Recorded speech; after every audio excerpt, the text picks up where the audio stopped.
ওকে, আপনার নাম? আমার নাম মোসাম্মদ ময়না আক্তার। মোসাম্মদ ময়না আক্তার। বয়স কত? বয়স 21 বছর। 21 বছর বয়স। বর্তমানে কোথায় থাকছেন? বর্তমানে আছি মিরপুর 2 নম্বরে। মিরপুর 2 নম্বরে। আর আপনার জন্ম জেলা?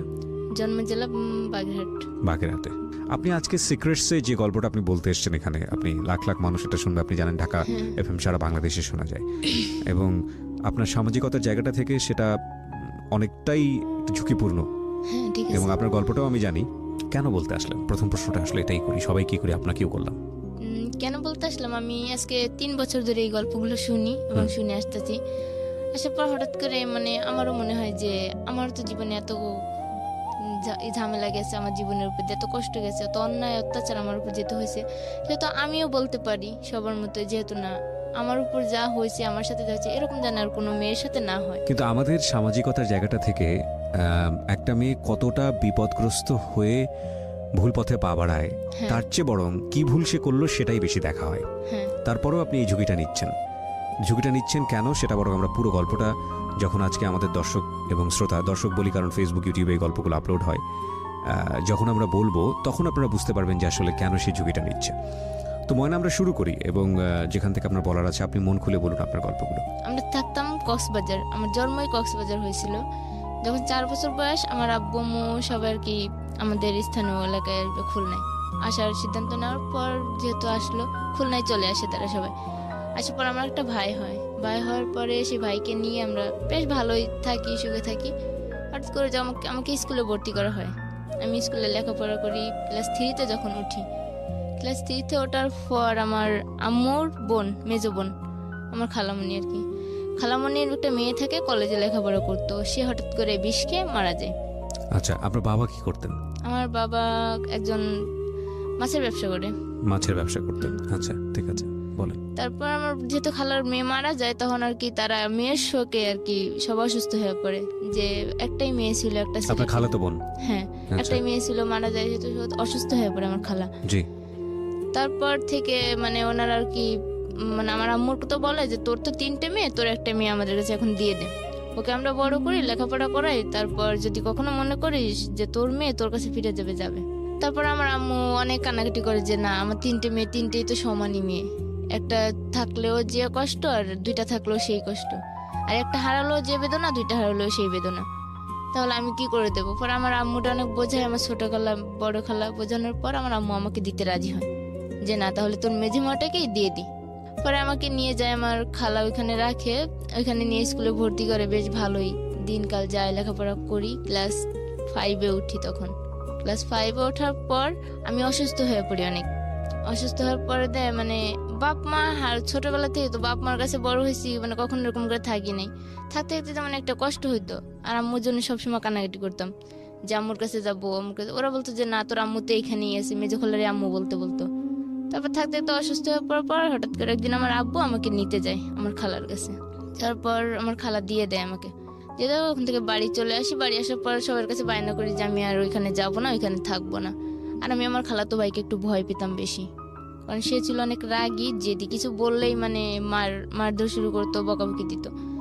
পরে আমি আব্বুর সবটা বলার পর, যদি ভুল না করে থাকি তো আপনি আসলে আপনার খালাতো বোন মারা যাওয়ার পরে ওনার বাসায় থাকতেন, যাতে করে মেয়েকে ওইভাবে সেই অনুভব না করে, আপনাকে নিজের মেয়ের মতো মনে করতে পারে। নিজের মেয়ের মতো মনে করতো আমার খালা, কিন্তু আমার খালাতো ভাই কখনো আমাকে মনে করতো না, বোনের মতো মনে করতো না, সবসময় মানে অন্য চোখে দেখতো যে খালাতো বোনই। জি। তারপর থাকার পরে সেখান থেকে বাড়িতে আসার পর তো আব্বু আবার স্কুলে ভর্তি করে দেয়। 5-এ ভর্তি করে দিলে লেখাপড়া করি, সুন্দর মতো চলি। তারপর একটা ইচ্ছা ছিল যে তুই অনেক মেধাবী আসছিলি, আর তুই আমার ভবিষ্যতে একটা কিছু করে দেখাবি, যে না, আমার মেয়ে গরিবের মেয়ে হলেও একটা কিছু করবে অবশ্যই। তা আমাকে ভর্তি করে দেয়, লেখাপড়া করি। তা আমার আবার অন্য মানে ওইখানে থাকার পর ওই স্কুলে মেয়েদের সঙ্গে ওঠা বসা করতে করতে আমার একটা অন্যরকম একটা অভ্যাসে পরিণত হয়ে যায়, টাকার নেশা।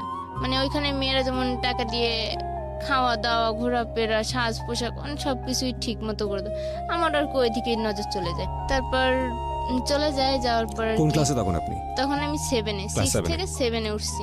ওটার পর আব্বু আমাকে একটা স্বর্ণের নাকফুল বানাই দিছিল। তা আমি আবার এই টাকার নেশায় মাইতে মানে বান্ধবীদের সাথে ওই নাকফুলটাকে আমি স্বর্ণকারের দোকানে বিক্রি করে দিই। আচ্ছা। বিক্রি করে আমি ওই টাকা দিয়ে বান্ধবীদের নিয়ে ঘুরি, খাওয়া দাওয়া করি, চলি। তারপর হঠাৎ করে এখন টাকা শেষ, আব্বুর কাছে টাকা চাইলে দেয় না, বলে যে তুই টাকা নিয়ে শুধু নষ্ট করস, টাকার মানেই বুঝোস না, তোর আর টাকা দেওয়া হইব না। পরে আম্মুর ডিম চুরি করা শুরু করি ঘর থেকে, যে ডিম চুরি করে বিক্রি করে এরকম বান্ধবীদের নিয়ে চলাচল করতাম। তারপর আম্মু একদিন টের পেয়ে যায় যে ও ঘর থেকে অনেক ডিম নিয়ে ওই মানে স্কুলে যাইতে বিক্রি করে করে করে টাকা নষ্ট করতেছে। পরে আম্মু যখন টাকা দেওয়া বন্ধ করে দেয়, দেওয়ার পর আব্বুর হাতে ছিল একটা রূপার আংটি। আব্বু একদিন খুলে আংটিটা কোথায় যেন গেছে, যার পর আমি ওই আংটিটা নিয়ে গেছি, নিয়ে আংটিটা বিক্রি করছি, করে 600 না 700 টাকা পাইছি। পাওয়ার পর ওই টাকা দিয়ে বেশ 4-5 দিন চলছি। চলার পরে ক্লাস 8-এ উঠি। তারপর পরীক্ষাও দিয়ে ঠিক মতো লেখাপড়াও করি, আবার এই দুষ্টামিও করি সবার সাথে। করার পর একদিন আস্তে আস্তে এরকম করে 8-এ উঠি। 8-এ জিএসসি পরীক্ষা দেওয়ার প্রথম। তা আব্বু আমার একটাই কথা বললো যে তুই যা করিস মা ভাইবে চিন্তা করিস, এরা কিন্তু তোর জীবনের সাথে জড়ে আছে। তোরে আমি একটা কথাই বলছিলাম যে তুই ভবিষ্যতে একটা কিছু করতে পারবি, যেহেতু তুই মেধাবী আছিস। আর আমার বড় বোনটাই অনেক সংসারী ছিল, ও ঢাকায় চাকরি করতো আর আমাদের সংসারে অনেকটাই হেল্প করতো আমার বাবাকে আর কি। জি। তারপর এই কথা বললো আব্বু, বলার পর আমি বললাম যে আচ্ছা ঠিক আছে, যেহেতু বলছো আমি তোমার মুখ রাখবো। পরীক্ষা আসলো, পরীক্ষা আসার পর পরীক্ষা দিলাম, বেশ ভালোই রেজাল্ট বেরোলো। তা আব্বুও খুশি হইলো। আব্বু মার কাছে বলে পরে মাও বলতেছে যে ঠিক আছে এবার থেকে ওর প্রতি একটু খেয়াল রাখতে হবে ভালোভাবে, লেখাপড়ার জন্য কোনো ঘামতি না দেয়। আমি 9-এ উঠি। 9-এ প্রথম পরীক্ষা দেই, দেওয়ার পর দ্বিতীয় সাময়িক পরীক্ষা দিব, পুরো কমপ্লিট তৈরি আমি যে পরীক্ষা দেওয়ার জন্য। রাত্রে হঠাৎ করে ফোন আসে যে আমার আপু অনেক অসুস্থ, আমাকে যাইতে হবে ঢাকায়। কিন্তু এটা যে আমার জন্য একটা মিথ্যে চক্রান্ত ছিল আমি কখনো বুঝতে পারিনি, যে আমার দুলাভাই আমাকে বিয়ে দেওয়ার জন্য ঢাকায় নিয়ে আসে। তারপর আমার আম্মু আমাকে নাইটেই পাঠিয়ে দেয়। আমার এক পাশের আপু আছে, তাকে দিয়ে আমাকে দিয়ে দুইজনকে দিয়ে পাঠিয়ে দেয়। কিন্তু সেও যে চাকরির উদ্দেশ্যে আসবে আর আমাকে যে এখানে পাঠাবে বিয়ের উদ্দেশ্যে আমি জানতাম না। পাঠানো হয়েছে। হওয়ার পর আমি রাত্রে আসছি, সকালবেলা আপুর কাছে আসছি। আপু দেখি যে কই অসুস্থ তো না, আপু তো সুস্থই আছে। এটা তো মিথ্যে বলছে। পরে আমি আপুরে বললাম যে আমাদের আজকেই পরীক্ষা ছিল, তুই আজকে অসুস্থ কথা বলে আমাকে ঢাকায় নিয়ে আসলি, এটা কিন্তু ঠিক করিসনি। আমি আমার আপুর সাথে দুলাভাইয়ের সাথে অনেক ঝগড়া করি, গ্যাঞ্জাম করি। গ্যাঞ্জাম করার পর থাকতে থাকতে মানে অনেক দিনই চলে যাই। আমি মানে আমার মন খারাপ থাকতো সবসময় যে আমি কি করলাম, কেন আসলাম এখানে। আপনাকে নিয়ে আসছিল কেন, কারণ আছে? নিয়ে আসছিল কারণ যে আমার এবার এর মধ্যে মানে আমি যখন লেখাপড়া করতাম আমার ওইখানে একটা সম্পর্ক ছিল। আবার ও চাচ্ছিল যে ওখান থেকে আপনাকে ডাইভার্ট করতে। ওকে। আমার আম্মু আর আব্বু চাচ্ছিল যে ওইখানে মানে ওই ছেলেটার থেকে যাতে আমি দূরে থাকতে পারি। দূরে থাকলে মনটা চেঞ্জ হয়ে যাবে। হ্যাঁ, মনটা চেঞ্জ হয়ে যাবে। আর আমার মানে 9 ওঠার পর আমার একটু লেখাপড়ার দিক থেকে মনটা সরে গেছিল, আচ্ছা। যেহেতু ওই চিন্তাটা মাথায় ছিল। তারপর আপু আনে ঢাকায় আনে, প্রায় মাসখানেকের মতো আপুর কাছে বসে থাকি। তারপর দুলাভাই বলতেছে যে তাহলে ওরা একটা চাকরিতে ঢুকাই দাও। তা আমাকে ওইখানে আবার একটা চাকরিতে দেয়া দেয়। পরে এইভাবে অনেকদিন যাইতে যাইতে প্রায় বছর খানিক চলে গেল ওইখানে। আবার ওইখানে একটা ছেলে, আমি যেখানে চাকরি করতাম ওইখানে একটা ছেলে আমাকে আবার পছন্দ করে। তা আমাকে না বলে আমার ফুফাতো বোন ছিল, ওনার কাছে বলছে। মানে আমার আপন যে বোন সে বলতেছে না, ওকে এত তাড়াতাড়ি বিয়ে দেবো না, ও চাকরি করুক, নিজের পায়ে দাঁড়াক। আপনার সম্পর্কে বলছে? হ্যাঁ। তারপর ফুফাতো বোনের সাথে আর আমার বোনের সাথে ঝগড়া হয়। ঝগড়া হওয়ার পর আমি মানে কার কাছে যাব কার কাছে থাকবো বুঝতেই পারতাছি না। তারপর আমার আপুর সাথে আমারও মানে দুই একটা কথা নিয়ে ফোন নিয়ে ঝগড়া হয়। হওয়ার পর আমি আমার ফুফাতো বোনের কাছে চলে আসি। আসার পরে ফুফাতো বোন আমাকে 2-1 মাস থাকতে দিল, ভালোভাবে চললাম। চলার পর ওই সময় কি লেখাপড়া একদম অফ? পুরো অফ। ওই যে আসলাম ঢাকা আসার পর লেখাপড়া পুরো অফ। মানে এই ছেলেটার সাথে সম্পর্ক কেন্দ্র করে আপনার লেখাপড়া এক ধরনের অফ হয়ে গেল? পুরো অফ হয়ে গেল। ছেলেটার সাথে সম্পর্ক ছিল শুধুমাত্র মেনে নিত বাবা মা, হয়তো কিন্তু মেনে নেয় না যে সে ছিল একটা রাখাল। মানে বাপ ছিল না, মা ছিল, সে ওই পরের গরু মহিষ রাখতো আর ঘের পাহারা দিত। আচ্ছা, তো এই কারণেই আপনার ছেলেটার ব্যাপারে রাজি ছিল না আপনার বাবা? না, রাজি ছিল না। তারপর ঢাকা আসার মানে আফার কাছে থাকতে থেকে 2-1 মাস থাকতে থাকতে পরে আপু বলতেছে ও তো তোকে অনেক পছন্দ করো, ও তো তোর বিয়েই করতে যাচ্ছে, এখন কি করবি বল। তাই আমি বলছি তুমি যা ভালো বুঝো তাই করো। আমি আমার ফুফাতো বোনকে বলি। বলার পর সে ওইখানেই 2009 সালে মে মাসের 27 তারিখে ওর সাথে আমার বিয়ে হয়, সেই ছেলেটার সাথে। আচ্ছা, মানে এই ক্লাস 9-এ থাকা অবস্থায়? না, তখন 1 বছর ঢাকা আসলাম। ও তো মানে ক্লাস 10 এর বয়স? হ্যাঁ, ক্লাস 10 এর বয়স তখন। তখন আর কত হবে, মানে 12 থেকে 13 বছর বয়স হবে। ওকে।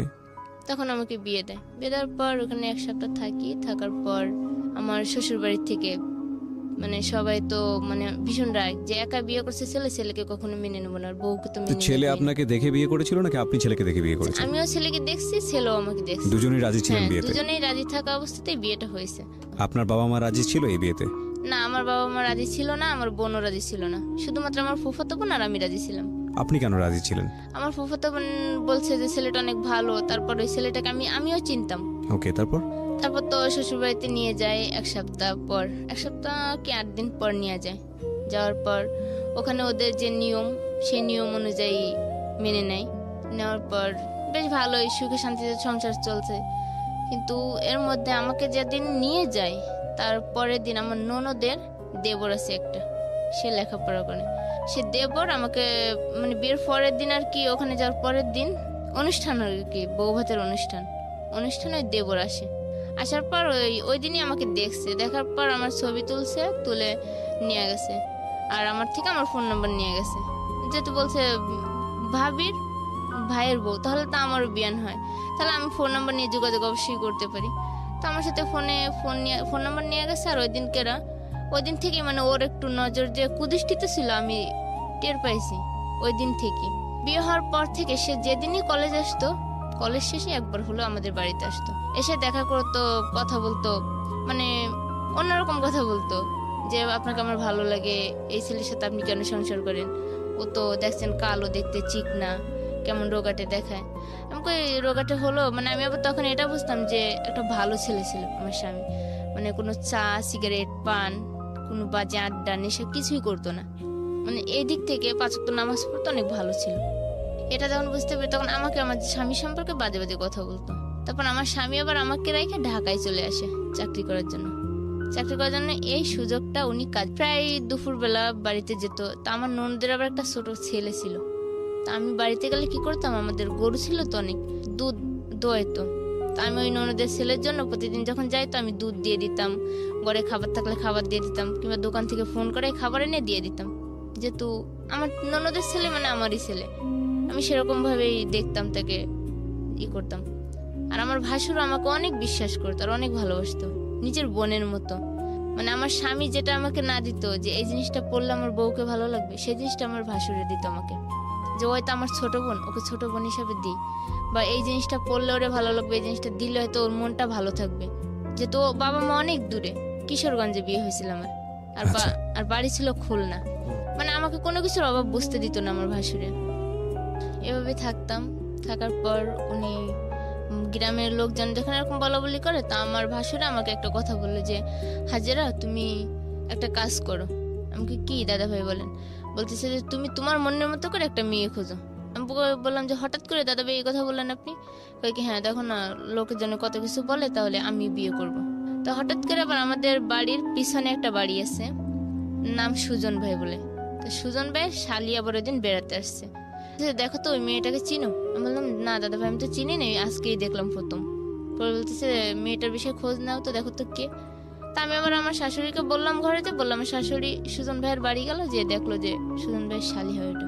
বলার পর দাদা ভাই ওই মেয়ের প্রতি তার মন গেছে। তারপর আমরা বলছি তাহলে তুমি আব্বা আমারে বলো, আমি ওই মেয়ের এখন বিয়ের প্রস্তাব দিছে। বিয়ের প্রস্তাব দিলেই তাদের বিয়ে হবে। যেদিন গায়ে হলুদ, মানে সবাই গায়ে হলুদ নিয়েই ব্যস্ত থাকার মধ্যে আমার ওই ননদের দেবর আসছে ওই দিন আবার। তা আমি আবার দুষ্টামি করে তাকে হলুদ মাখাইতে গেছি। আমি যখন তাকে হলুদ সে রুমে বসা, সে আর তার একটা চাস্তো ভাই রুমে বসা, আমি হলুদ মাখাইতে গেছি। তার প্রথম গালে যখন হলুদ মাখেছি, সে আমার হাত ধরছে, ডান হাতটা ধরে আমাকে টান মারছে, একটা টান মারলে আমি আবার খাটের উপর পড়ে গেছি। পরে যাওয়ার পর আমি হয়তো বুঝতে পারলাম যে না, এই লোকটা তো ভালোই না, আসলে ওর মধ্যে যে কোনো কুমতলব আসতেছে। যে লোকটা আপনার কন্টিনিউয়াসলি আপনার বাসায় আসতো, যে হয়তো যে কোনো কুমতলব আসতেছে। নাম কি ছিল? নাম ছিল কাঞ্চন। কাঞ্চন, ওকে। মাখান থেকে হলুদ টলুদ দেওয়া শেষ, গোসলও শেষ, সবার খাওয়া দাওয়া রেডি। পরের দিন সকালে বউ আনতে যাবে। বউ আনতে যাওয়ার দিন উনি ইচ্ছা করে ওনার শার্টটা লুকাইছে আমার রুমে, লুকায় শার্ট পাইতেছে না। আর আমার বলতেছে ভাবি দেখো তো আমার শার্টটা কোথায় গেছে, আমি তো শার্ট পাইতেছি না। আমি কি করে বলবো, আপনার শার্ট আপনিই রাখছেন, আমি তো আর জানি না। বলে আমি বলতেছি তো তোমার ভাবিকে ডাক দাও। বলতেছে যে না আপনি দেখেন না, আপনি দেখলে সমস্যা কি, ভাবি তো আমারও ভাবি। তাই বললাম আচ্ছা ঠিক আছে। পরে পায় না করে এর মধ্যে আবার আমার স্বামী আসছে। আসার পর উনি বলতেছে যে ইয়েছে আমার শার্টটা এনে দাও তো রুম থেকে। পর আমি ওনার শার্টটা আনতে যাই, দেখি আমার ওনার শার্টটা ওইখানে। কিন্তু এই শার্ট রাখার মানে ছিল যে আমার স্বামীর মনে সন্দেহ ঢুকানোর, আচ্ছা, যে এই শার্টটা যদি খুলে রেখে আসি তাহলে হয়তো রতন ভাই কিছুটা হলেও বুঝতে পারবে যে এই শার্ট এই ঘরে আসলো কি করে। তখন আমি দুটো শার্টই এক হাতে নিয়ে বেরোইছি। বেরে আমার স্বামীর শার্টটা যখন তার হাতে দিয়ে ওই শার্টটা দিতে গেছি, তখনই তার মনে একটা কেমন জানি মুখটা অন্ধকার হয়ে গেল, হাসি মুখটা। আপনার হাজবেন্ডের? হ্যাঁ, হাসি মুখটাই যেমন একটা অন্ধকার দিয়ে আসলো। তখন আমি বুঝতে পারলাম যে কি হচ্ছে, আমি তো বুঝতেছি না কেন ওই লোকটা হঠাৎ করে হাসি মুখটা অন্ধকারে নিয়ে গেল। নিয়ে যাওয়ার পর ওনাকে শার্ট দিলাম, দিলে ওনারা সবাই চলে গেল বউ আনতে। বউ নিয়ে রাত্রে ফেরে সবাই আসে। রাত্রে আসার পর রাতে সবাই মানে ছেলের বাড়ি তো পরদিন বউ ভাত, মানে সবাই যাদের কাজ নিয়ে ব্যস্ত। তা আমি আবার ওই দিন হঠাৎ করে গোসলখানার থেকে হাত মুখ দিয়ে আসতে গেলে মাথা ঘুরে পড়ে যায়, কলপাড়েই পড়ে যায়। পড়ে যাওয়ার পর ওই কান শোনে যে আমার সবসময় ফলো করে, কিন্তু আমি বুঝতে পারি না। পড়ে যাওয়ার পর ওই আমাকে কোলে করে ঘরে নিয়ে আসে, আয়না আমাকে আমার রুমে শুয়ে দিয়ে আমার স্বামীকে ডাক দেয়। দিলে পরে বলতেছে, দেখেন ভাবি তো এখানে কলপাড়ে পড়ে গেছিল, আমি ধরে নিয়ে আসছি। তখন মানে আমার স্বামী আরো অবাক হচ্ছে যে কি ব্যাপার, আমার বউ পড়ে গেছে অথচ আমারে ডাকলো না, ও কোলে করে নিয়ে আসলো, কারণটা কি? পরে ডাক্তার ডাকে আমার শ্বশুরে। ডাক্তার ডাকার পর ডাক্তার বলে যে আমি প্রেগনেন্ট। এখন সবাই খুশি, যে একটা খুশির মধ্যে আরেকটা খুশির সংবাদ, মানে সবাই অনেক খুশি হয়েছে। তারপর সেদিনের পর থেকে আমাকে আর কেউ কোনো কাজ কাম করতে দিত না, সবাই মানে সবার চোখেই রাখতো।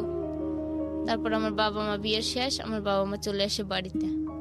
আসার পর ওই যে দেবর, ও ওই দিন শুনছে যে আমি প্রেগনেন্ট হয়েছি, ওই দিনের থেকে ওর মন গেছে আরো নষ্ট হয়ে, যে প্রেগনেন্ট হলে তো পরবর্তীতে অন্য কিছু সমস্যা দাঁড়ায় যেতে পারে।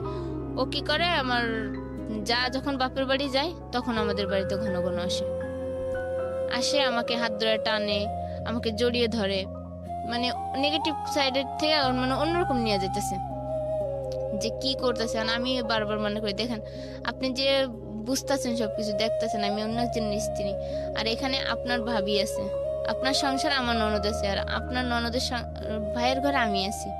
আমরা কিন্তু দুটো পরিবার এক, কিন্তু এমন কোনো কাজ করবেন না যাতে দুটো পরিবারের সম্পর্ক ছিন্ন হয়। কিন্তু উনি আমাকে অন্যটা বোঝাতেন, কয় কিচ্ছু হবে না, আপনার সাথে শুধু আমি এনজয় করবো, বা আপনি আমার সঙ্গে এনজয় করবেন। আমাকে দেখেন, আমার এনজয় করার মতো মানুষ আছে, আমার স্বামী যথেষ্ট আমার জন্য, আর আমিও তার জন্য যথেষ্ট। কিন্তু এরকম করে 2-4 দিন যখন বোঝায়, সে আমাকে হুমকি দেয় যে আমার স্বামীকে বললে আমাকে সরাই দেবে, ওই ফ্যামিলিতে আমাকে রাখবে না। হুমকি দেওয়ার পরে আমি আমার স্বামীকেও বলতে পারি না এই বিষয়টা, কারোর কাছে আমি শেয়ার করতে পারি না, যে কার কাছে শেয়ার করব যদি কেউ কখনো সন্দেহের তালিকায় নিয়ে যায়। কিন্তু হাজবেন্ডের সঙ্গে তো আপনার শেয়ার করা উচিত ছিল, কিন্তু আমি তখন শেয়ার করিনি। ওকে। কিন্তু শেয়ার না করাটাই ছিল আমার জীবনে হয়তো ওই ভুল প্রথম। বাচ্চা হয়েছে রোজাতে বাচ্চা হওয়ার পর আমার আব্বু আম্মু সবাই গেছে আমাকে দেখতে। যার পর দেখে ঠিক আমি বলতেছে, তুই 1 মাস গেলে জামাইকে নিয়ে বাড়িতে আসিস।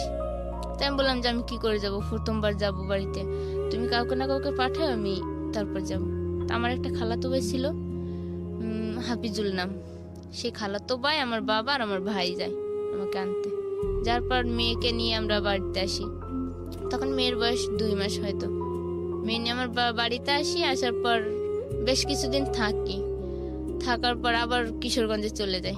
অনেক দিনই কেটে যায়, তখন আর কি আমার স্বামীর সাথে আমার একটু মন কলাকালি, মানে আমার স্বামী ওই যে সন্দেহগুলো তার মনের মধ্যে বাইরে রয়েছে, যে আর যে কাঞ্চন বাড়িতে কখনোই আসতো না, সেই কাঞ্চন কেন বাড়িতে প্রতিদিন আসে। সে আমাকে 2-1 দিন কথাগুলো জিজ্ঞেস করেছে যে কাঞ্চন ভাই বারবার আসে কেন, বলতে পারো? আমি বলি যে না, হয়তো আত্মীয় সম্পর্ক বাড়ছে, আগে তো হয়তো বাড়িতে মানুষ ছিল না, গল্প করার মতো কেউ ছিল না, এখন হয়তো আছে, আমি আছি, আমার বড় ভাবি আছে, তাই সে আসে। দেবরে একদিন আমাদের বাড়িতে আসে, আমার যাও রুমে শোয়া, আমি আমার রুমে শোয়া। দেবর মানে কি? কাঞ্চন? হ্যাঁ, কাঞ্চন বাড়িতে আসে। আসার পর হঠাৎ করে রাত্রে থাকবে বলতেছে, যে আজকে রাত্রে আর বাড়ি যাবে না, কলেজ শেষ করে বাড়ি যাবে না। আপনার কেমন দেবর হতো উনি? আমার দেবর না, আমার ননদের দেবর। আপনার ননদের দেবর হতো? হ্যাঁ। আচ্ছা, আমার সম্পর্কে বিয়ে আর কি। ওকে। তা সে বলতেছে কি, ভাবি আজকে আমি বাড়ি যাব না, আমি আজকে আপনাদের এখানে থাকবো। তা আমার শাশুড়ি আবার ওই দিন আমার মামা শ্বশুর বাড়ি গেছে, আর আমি যেহেতু প্রথম ওই সংসারে গেছি, সেহেতু আমার উপরে সংসারের দায়িত্ব ছিল বেশি, আমার বড় জাত থেকেও। তারপর আমার ভাবিরে বললাম যে ভাবি, কাঞ্চন ভাই তো আজকে বাড়িতে যাবে না, এখানেই থাকবে, বলতেছে কি করবো। পরে বলছে যে তুমি যেটা ভালো বুঝো সেটা করো। পরে আমি বললাম যে আচ্ছা ঠিক আছে, তাহলে আমি যেটা ভালো বুঝি সেটা, তাহলে থাকুক। মেহমান তো আর বলা যায় না যে চলে যান, থাকতে দেওয়া যাবে না। আর যেহেতু ননদ আছে সেই সংসারে, তাহলে তারও রাখতেই হয়। রাখি, থাকার পর ওই রাত্রে উনি কি করে আমাকে বলে, ভাবি মশারিটা টাঙিয়ে দিয়ে যান। আমি শুয়ে পড়ছি, শীতকাল তখন। তা আমি ওনার রুমে গিয়ে মশারি টাঙাতে গেছি। মশারি টাঙাতে যাওয়ার পর উনি আমাকে হাত ধরে টান দিয়ে উপরে নিয়ে গেছে ওনার। তখনই আমি ধাক্কা মেরে উঠে আসছি। আসার পর দ্বিতীয়বার আমাকে হাত ধরে টান দিয়ে খাটের উপর বসে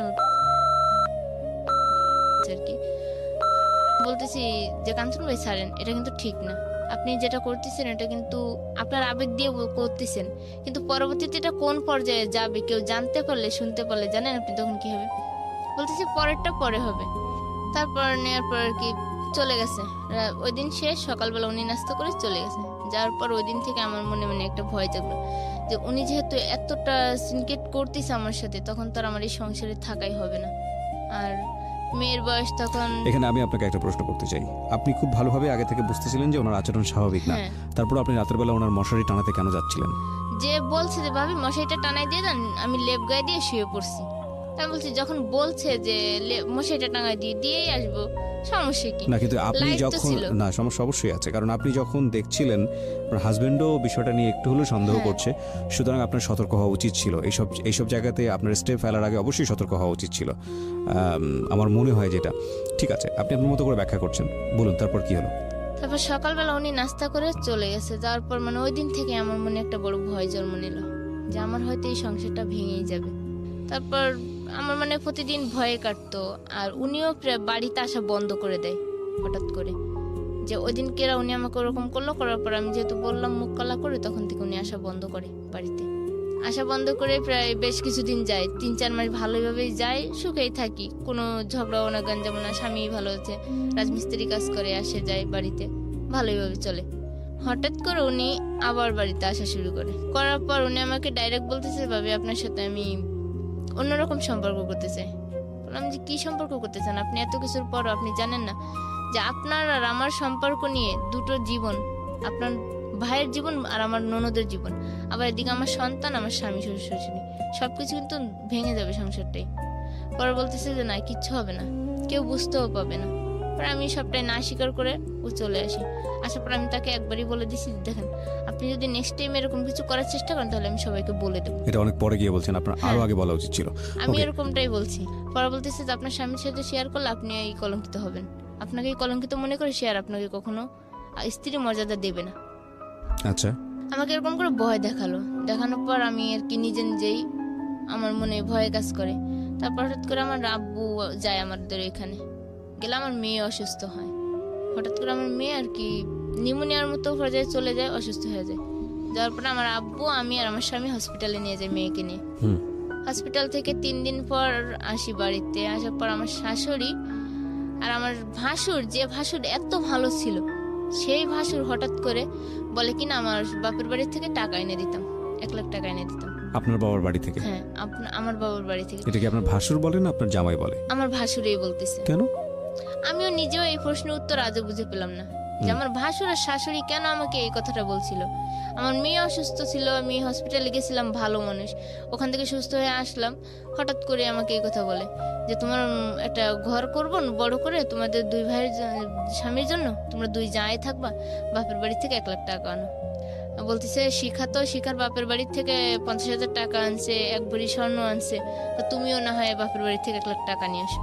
তা আমি বললাম যে হঠাৎ করে এই কথা বলতেছেন, আর আমাদের কিভাবে সম্পর্ক হয়েছে, বিয়ে হয়েছে, কিভাবে সংসার করতেছে, আপনি আমার বাবা মার সম্পর্ক জানেন, যে আমার বাবা মা কি হালে আছে বা তারা কিভাবে চলে, তাদের তো বড় ছেলে নেই, বড় 3 মেয়ে, ছোট ছেলে।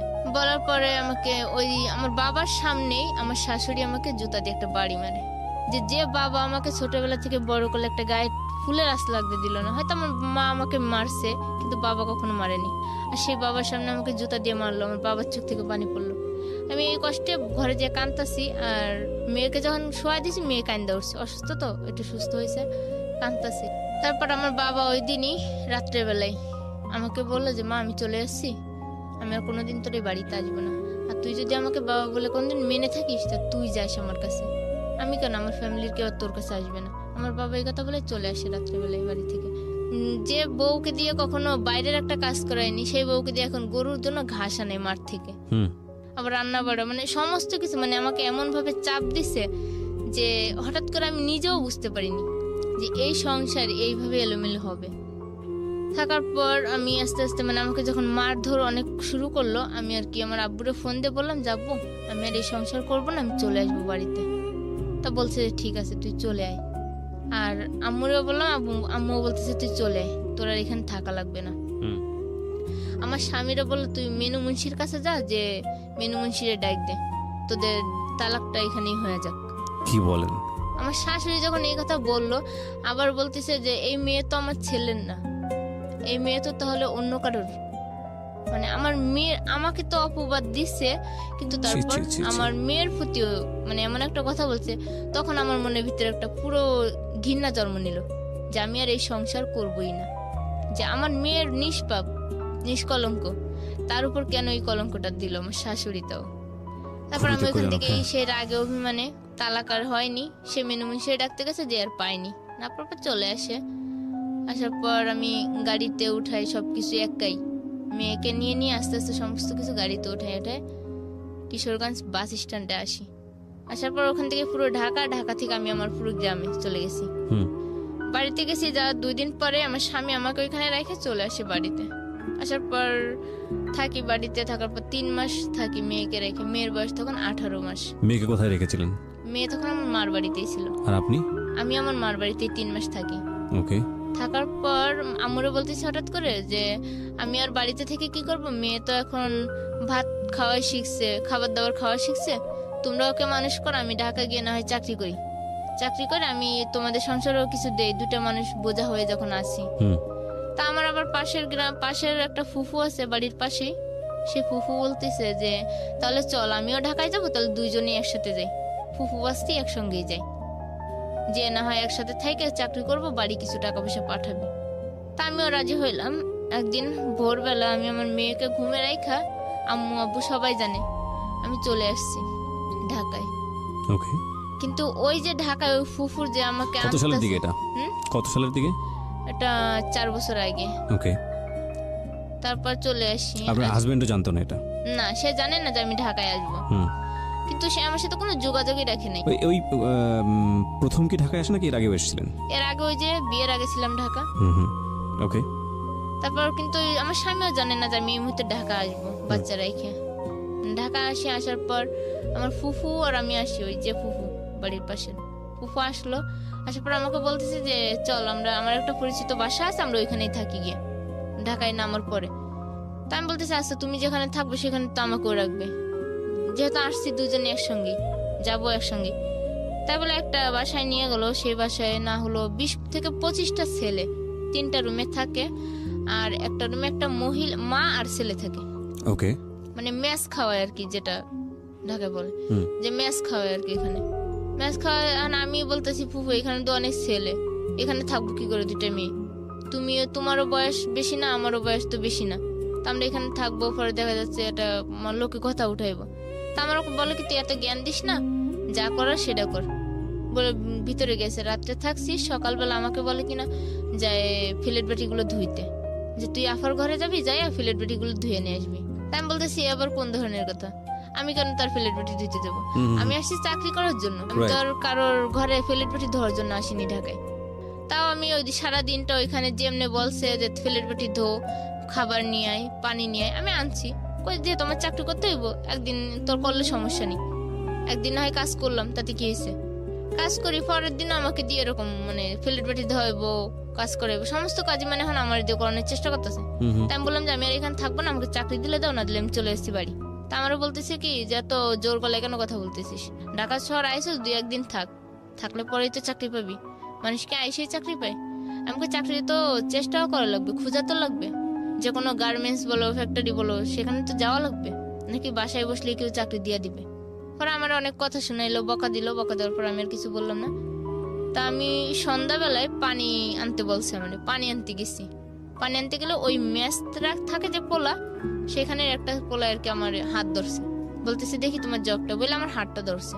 ধরার পর আমি বুঝতে পারি যে তাহলে তো এই তো আরেক ঝামেলা, এ তো আরেক কাঞ্চন। হ্যাঁ এ তো আরেক কাঞ্চনই পরিণত হচ্ছে। বলার পর আমি আর ফুফুরে বললাম যে ফুফু দেখ এই ছেলেটা না আমার হাত ধরছে, পরকে কি ধরলে না হাতই ধরছে, তাতে সমস্যা কি? ফুফু যখন আমার এই কথা বলছে তখন আমি বললাম যে যেখানেই যাই সেখানে কি এই জীবনের প্রতি এমনটাই হয় মানুষের সাথে? আরে মানুষের শরীরের প্রতি কি মানুষের চোখটাই পড়ে আগে? কেউ কি কারোর মন বোঝে না যে কে কোন কষ্টের কারণে কোথায় আসে? তা ফুফু বলার পর আমি রাতটা থাকি। পরদিন সকালে আমি আমার বাড়িতে ফোন করে আমি আমার বাপ মারে সবটা জানাই যে ফুফু আমার চাকরি দেওয়ার কথা বলে আনছে কিন্তু চাকরি দিচ্ছে না, এরকম করেছে আমার দিয়ে। আর আমার আম্মু বলতেছে তাহলে একটা কাজ কর, তোর যে ফুফাতো বোন তো তোর বিয়ে দিছিল, তা তুই সেই ফুফাতো বোনের কাছেই যা। আমি গেছিলাম নারায়ণগঞ্জ ভুলাইলে, আর এখন আমার বলতেছে পোস্ত খুলে আসতে আমার আব্বু যে তোর ফুফাতো বোন আছে যখন তার কাছে যা, সে হয়তো চাকরি দিতে পারবে, এখানে সে থাকে এরকমটা না করে। পর আমার নাম্বার দিল, ঠিকানা দিল, আমি সেই ঠিকানা মতো আমার ফুফাতো বোনের কাছে আসি। ফুফাতো বোনের কাছে রাতটা থাকি, দিনটা থাকি। পরদিন দেখি যে আমার ফুফাতো বোনও ওই অবস্থার মানুষ, তার রুমেও ছেলেরাও আসা যাওয়া করে। ওকে ওকে। ছেলেরা আসা যাওয়া করতেছে, ফুফাতো বোনের গায়ে ওড়না থাকে না, ঠিক মতো জামার কোনো ইয়া থাকে না, মানে মানে অন্যরকম ভাবে সে আমার এগুলো দেখা আরো 3টা ছেলে, তার একটা ছেলে বিয়ের উপযুক্ত, 2টো ছেলে অনেক মানে 10-12 বছর করে বয়স এক একটার। তারপর তার স্বামী আছে, স্বামী থাকা সত্ত্বেও সে অন্য পরপুরুষের সাথে বাজে আড্ডা, বাজে কথাবার্তা বলতেছে। আমি রাত থাকি, দিন থেকে এরকম করে ফিরে 1 সপ্তাহ চলে যায়। আমাকে একটা চাকরিও ধরায় দেয়। আবার চাকরি করি আমি দিনের বেলা, বিকাল বেলা আমি নাইট শিফটে কাজ করি, তা আমি দিনের বেলা আমি ঘুমাই রয়েছি। আফার রুমে একটা পুরুষ লোক আসলো, দেখলাম। আসার পর আমি একটু মানে আওয়াজ পেয়েছি যে একটা পুরুষ আসছে, কেউ নাই রুমে, আমি একা শুয়া আর আমার একটা ভাইগনা বসা। পুরুষ লোকটা দেখার পর আমি বললাম যে হয়তো যে কোনো কারণে আসছে, আফারে খুঁজতে আসছে। তা আমি আবার বললাম যে সবুজ দরজার পর্দাটা ফেলে দাও বাবা।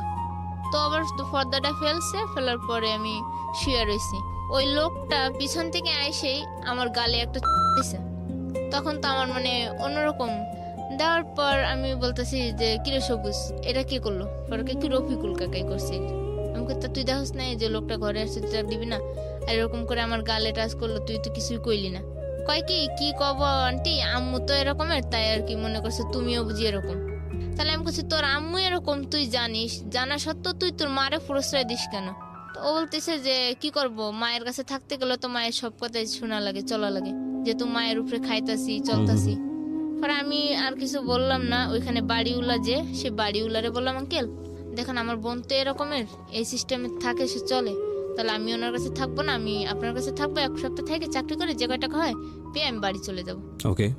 তুমি বলতেছে আচ্ছা ঠিক আছে। তা আমার আপার সাথে আবার বাড়িওয়ালা ঝগড়া করে এই বিষয়টা নিয়ে, যে নিজের মামা তো বোন রে আইনে কেন এরকম ব্যবহারটা করাইতেছো, আর কেন তার সাথে এরকম ব্যবহার করতেছো। বলতেছে যে দেখেন আমি তো বাসায় ছিলাম না, ওর সাথে যা হয়েছে আমি তো দেখিও নাই, তাহলে আমি কি করে বলবো। তারপর বাড়িওয়ালার সাথে যখন ঝগড়া হয় আমার আপুর সাথে, ঝগড়া হওয়ার পরে বাড়িওয়ালা বলতেছে যে তোর কাছে আর মেয়ে রাখবো না, মেয়ে আমার কাছেই থাকবে, আমার কাছে থেকে চাকরি করবে, আর মেয়ের যত একটা বাচ্চা আছে বাচ্চা দেখাশোনাও করবো আমরাই, জি বাড়িতে যত টাকা লাগে আমরাই দিব। তা বাড়িওয়ালা যখন এই কথাটা আমাকে বলে আমার একটু বিশ্বাস আছে যে না এই লোকটা হয়তো ভালো হবে। আর আমার আফু একটা কথাই বললো যে যাচ্ছে যখন যা আমার কাছ থেকে সাইডে, কিন্তু আমার এখানে যতটা যা দেখছো তার থেকে কিন্তু দ্বিগুণ পাবি এখানে। তা আমি আর অতটা কিছু মনে করিনি, যে হয়তো আফু আমার রাখার জন্য রাগ করে হয়তো এই কথা বলছে, ওনার কাছে রাখার জন্য আমাকে রাগ করে হয়তো এই কথাটা বলতেছে। তারপর আমি বললাম যে আচ্ছা ঠিক আছে, তোমার কয় টাকা আসছে কয়দিন আমাকে বলো, আমি দিয়া দিচ্ছি। তা আফু বলতেছে আমার 1000 টাকা হয়েছে এই 6-7 দিনে। তাই আমি বললাম যে ঠিক আছে আমি তোমার 1000 টাকা এখনই দিয়ে দিচ্ছি। তাই বলে আমি ব্যাগ থেকে 1000 টাকা বের করে আমার আফুরে দিয়ে দিছি। দিয়ে আমি ওই বাড়িওয়ালার বাসায় উঠলাম। বাড়িওয়ালার বাসায় থাকি, আমি দেখি বাড়িওয়ালার বউ মেসি মানে মেসে ছেলেদেরকে খাওয়ায়। অনেক ছেলেরা আসে যায়, খায়, ভাত নেয়। আর ওই বাড়িওয়ালার একটা ছেলে ছিল জাহিদ নাম করে। জাহিদ আবার আমার আফু করে ডাকতো, অনেক ভালো ছিল ছেলেটা। তা আমার একটা কথা বলছে যে আফু তুমি যে এখানে আসছো তোমাকে কিন্তু আব্বু চাকরিতে পাঠাইবে না, আব্বু কিন্তু আমাদের ঘরের কাজ করাবে, তুমি কিন্তু সাবধান থেকো। তাই আমি বললাম যে তুমি তোমার আব্বুর বিষয়ে এরকম কিছু বলতে পারতেছো কি করে, তোমার আব্বু তো অনেক ভালোই আছে, কথাবার্তায় যা দেখলাম অনেক ভালো। কয় কি তুমি আমার আব্বুরে চিনো না, আব্বু কিন্তু গাঁজা খায়, আর আব্বু গাঁজা খাওয়ার এই মাথার ঠিক না থাকলে তো কখন যে কি করে বসে তার কিন্তু ঠিক নেই। ওকে। আমার আম্মুর উপর কিন্তু অনেক অত্যাচার করে, আবার আম্মুদের দিয়ে টাকা ইনকাম করায়, এই যে ম্যাচ খাওয়ায়, আর এই টাকা নিয়ে আব্বু গাঁজা খায়। তা আমি বললাম যে আমার জীবনটা কি এতই মানে অচল হয়ে যাচ্ছে দিন দিন, আর মানে একটা থেকে আরেকটা, আরেকটা থেকে আরেকটা, আর একটা ঝামেলা শেষ না করতে আরেকটা ঝামেলা আমার উপরে এসে পড়তেছে। যে আমি কি এমন পাপ করছিলাম জীবনে যে আমার জীবনে এত বাধা আসতেছে আর এত বাধা পার হতে হচ্ছে আমারে। পরে বলতেছে যাচ্ছে যাই করে থাকো। ওই কই ছেলেটা চলে গেছে ওর রুমে যে লেখাপড়া করতেছে। 2-3 দিন থাকার পর আমাকে দিয়ে ওই মেসেরই কাজ করে, তরকারি কাটায়, প্লেট পেটি ধোয়াই, এই করে। আমাকে কিরা আমি একদিন বলতেছে আঙ্কেল আমাকে চাকরিতে পাঠাবেন না, আমার চাকরির ব্যবস্থা করবেন না? পরে বলতেছে যে এখানে কাজ করতে থাক, খাইতে থাক, তোকে মাসে আমরা 1000 করে টাকা দেবো। আর 1000 টাকা তুই বাড়িতে পাঠিস মেয়ের জন্য, আর তুই আমার সংসারে কাজ কর। তাই আমি বললাম যে না, আমি তো আপনার সংসারে কাজ করার জন্য আসিনি, আমি একটা চাকরি করব। আমি তেমন তো না যে অশিক্ষিত, আমি যতটুকু লেখাপড়া করেছি তাতে আমি একটা গার্মেন্টস হলেও খুঁজে নিতে পারবো। পরে এই কথা বলার পর বলতে যে মুখে মুখে কথা বলিস কেন? তো বোনের মুখের উপর কথা বলছে দেখে আমি নিয়ে আসছি যে না বোন হয়তো খারাপ, আমি তো দেখতেছি তুই ভালো না। আমার বলতেছে আমাকে দেখেন আমি ভালো আছি, কিন্তু ঢাকা শহরের মানুষগুলি আসলে ভালো না। মানে ওরা চায় ওদের মতো করে আমাকে চালাইতে, কিন্তু আমি তো ওদের মতো করে চলতে পারি না, তাই আর কি আমি সবার কাছে খারাপ হয়ে যাচ্ছি। তো বলতেছে যে আচ্ছা ঠিক আছে তুই যেটা ভালো মনে কর কর। পরে রাতটা থাকলাম, 2-1 দিন গেছে। যাওয়ার পরে একটা মেয়ের সাথে আমার যোগাযোগ, ওই বাসায় আসা যাওয়া করে একটা মেয়ে, সেলিনা করে নাম। মেয়েটা কালো হলেও মেয়েটা অনেক ভালো আছে আর কেমনি। তা ওই মেয়েটা আমি বলতেছি যে দেখ বোন এরকম এরকম করে ঢাকা শহরে আসলাম, আজকে প্রায় 1-2 মাস হয়ে চলে যাচ্ছে, তা আমি তো এখনো চাকরি পেলাম না, আর আমার উল্টো নিজের টাকা খরচ হইতেছে। তো বলতেছে কি একটা কাজ করে, বাড়িগুলো যে কয় টাকা পাবে বল আমি দিয়া দিই, তুই আমার সাথে চল, আমি একাই থাকি, রুমে একা থাকি আর আমি কাজ করে খাই। কি কাজ করে খাস তুই? বলতেছে আমি হোটেলে কাজ করি, হোটেলে তরকারি পাতি কাটি আর রান্না বান্না করি। বলছে তো ওর কাছে যাই, ওখানে থাকি, চাকরি করি, করার পর একটা প্রিন্টের কাজ করি। মানে আমি যেটা বুঝতে পারছি যে নারী ছাড়া একটা মানুষ, না স্বামী সংসার, না নিজের বাবা মা, যেখানে যাকে পাচ্ছেন সেখানে তাকে জড়িয়ে ধরে একটু ভালো করে বাঁচার চেষ্টা করতেছি। কিন্তু ওই মেয়েটার ওখানে থাকলাম প্রায় মাস 2 চলে যায়। যাওয়ার পর ওই মেয়েটার ওখানে থাকতে থাকতে হঠাৎ করে আমার টাকার প্রয়োজন হয়। রুম ভাড়া যে কয় টাকা ইনকাম করছি রুম ভাড়া খাওয়া করে দিয়ে শেষ। এখন আমার বাড়িতে টাকা পাঠানো লাগবে 1000, আর আমি টাকাই পাচ্ছি না, যে কোথায় পাবো টাকা? কত টাকা? 1000 টাকা বাড়িতে দেওয়া লাগবে। আচ্ছা। কিন্তু এখন আমি কারোর কাছে 1000 টাকা পাচ্ছি না। আমি যে আগে যখন বিয়ের আগে ঢাকা থাইকে গেছি, ঢাকায় যে বিয়ে হয়েছিল, যে বাসায় থেকে যে বাড়িওয়ালা লিটন ছিল নাম, সেই লিটন ভাইয়ের সাথে আমার হঠাৎ করে ওইখানেই দেখা। ওই দিনই দেখা হওয়ার পর আমি লিটন ভাইয়ের সাথে কথা বললাম, বলার পর আমি বলতেছি লিটন ভাই আমার তো টাকা 1000 টাকার প্রয়োজন, তো আমাকে 1000 টাকা দেবেন? বলতেছে তুমি আমার সাথে সকালে কন্ট্যাক্ট করো, সকালে তুমি আমার সাথে কথা বললো, বলার পর তোমাকে একটা জায়গায় নিয়ে যাবো, তুমি 1000 না, তুমি যে কাজ করলে তুমি দিনের মধ্যে 2000 টাকাও পাইবা। আমি বললাম কি এমন কাজ? কি চলো দেখতেই পারবে। আমি বললাম আচ্ছা ঠিক আছে, আমি তাহলে সকাল আপনার সাথে যাবো, আমি অফিসে যাচ্ছি না। এই 1000 টাকা কি জন্য লাগতো বাড়িতে? বাড়িতে লাগতো হচ্ছে যে মেয়ের খরচা আর আব্বু একটু অসুস্থ। আপনার মেয়ের খরচা? হ্যাঁ আমার মেয়ের খরচা আর আব্বু একটু অসুস্থ। এগুলো একটু খেয়াল করবেন প্রিয় শ্রোতা, এগুলো একটু খেয়াল করবেন প্লিজ। আব্বুর জ্বর আর কি, বাড়িতে 1000 টাকা আমার দেওয়াই লাগবে। আর যেহেতু আমার মেয়ে আছে তারও তো খাওয়া দাওয়া। মেয়ের বয়স কত তখন? মেয়ের বয়স আমি যখন আসছি তখন 18 মাস রেখে আসছিলাম, তখন তো 19-20 মাস, 2 মাসেরই ব্যবধান হবে, 20 মাসে হয়তো পড়ছিল, রেখে আসছি। তারপর আমি বলতেছি যে এরকম, উনি বলছে যে তুমি যদি কাজ করো তাহলে তুমি টাকা পেয়ে যাবে, 1000 না 2000 টাকাও পাইবা। আমি বলতে আচ্ছা ঠিক আছে, যে কোনো কাজের বিনিময় হলো আমাকে টাকাটা দরকার, যেহেতু আর আব্বু অসুস্থ, মেয়ে আছে, মা আছে, ভাই, সংসারে তোর আব্বু যেহেতু অসুস্থ তো তোর কেউ কাজ করতে পারতেছে না, চলবো কি করে ওরা? আর এর উপর আর আমার মেয়ের মানে প্রতিদিন খাওয়ার বাড়তি খাওয়ার একটু ছিল, যেহেতু আমার যে মায়ের যে স্নেহটা, মায়ের ভালোবাসা, মায়ের যে একটা আদর করে খাওয়ানো, সেটা তো আর আমি খাওয়াইতে পারি না, হয়তো তারা পূরণ করে মায়ের আদরটা। জি। এই জন্য মানে আমার একটু আগ্রহ করলাম যে টাকাটা তাদেরকে আমার তাড়াতাড়ি দিতেই হবে। পরে উনি আমাকে নিয়ে যায় সকালবেলা পোস্তখোলা থেকে আপনার ইকুরিয়া, হাসনাবাদ ইকুরিয়া নিয়ে গেল একটা বাসায় নিয়ে যায়। যাওয়ার পরে আমি দেখলাম যে এখানে 2 মেয়ে, আর আমাকে নিয়ে অন্য একটা রুমে বসালো। বসার পর উনি লিটন ভাই একটা মেয়ের সাথে কথা বলার পর মেয়েটা বলছে আচ্ছা ঠিক আছে, ও যদি কাজ করে তাহলে অনেক টাকা পাবে, 1000 না ও 2-3 হাজার টাকা অ্যাস করে আমরা পাওয়াই দিব, দরকার হলে আমাদের মেয়েদের কাজ অফ রেখো ওরে দিয়ে কাজ করবো। তা আমার কাছে আসলো, আসার পর বলতেছে আচ্ছা তোমার কাজের ব্যবস্থা হয়ে গেছে, তুমি থাকো এখানে, আমি আসতেছি। আমি বলছি আমি তো চিনি না এখানে, আমি কার কাছে থাকবো? বলতেছে এখানে আপু আছে 3টার কাছে থাকো। আমি তোমার সন্ধ্যাবেলা এসে নিয়ে যাব। থাকি, কিন্তু আমি এখনো বুঝতাছি না যে ওই দিনটাই আমার জীবনে সব থেকে একটা বড় মানে একটা কষ্টের দিন। আর জীবনে মানে এত বড় একটা ঝড় যে ওই দিন আমার নাইমে আসবে আমি ভাবতেও পারিনি। থাকার পর দেখি ওইখানে ছেলেরা আসতেছে, মেয়েরা ঢুকতেছে, রুম থেকে বেরোচ্ছে, এই অবস্থা। আপনি তো বুঝেই গেলেন যে আসলে হ্যাঁ, কেন এখানে আমি এনেছে যখন আপনাকে। বুঝেছি তা আমি আপুরে মেয়েটার নাম ছিল যে ছিল ওদেরকে মানে মেইন ম্যানেজারের মতো আর কি, যে টাকা পয়সা নেয় হিসাব করে, তার নাম ছিল মুক্তা। তাই আমি বলতেছি আপু আমি এখানে থাকবো না, আমি বাসায় চলতেছি। তা বলতেছি যে না, তুমি আর এখান থেকে বেরোতেই পারবে না। বললো, পরে একটা লোক আসলো, নাম ছিল কামরুল। লোকটা এসে আমি যখন ওই মেয়েটার সাথে তর্কাতর্কি করতেছি তখন আমার একটা থাপ্পড় মারছে। মায়েরা আমার ওই রুমে আটকায় রাখছে, বলতেছে দেখি তোর কেমন সাহস, তুই এই রুম থেকে বেরো, তুই আর বেরোতেই পারবি না, আজকে যখন আসছিস আর বেরোতেই পারবি না, দরকার হলে তোকে টুকরো টুকরো করে বাথরুমের পাইপ দিয়ে তোর লাশটা ছেড়ে দেবো, কিন্তু তোকে বেরোতে দেবো না। মানে আমি চিল্লাচিল্লি করতেছি, আমি বলতেছি আমি এখানে লোকজন ডাকবো। কয়েক লোকজন কেন, আমরা এখানে স্থানীয় কেউ আসবে না, তোর ডাক শুনি।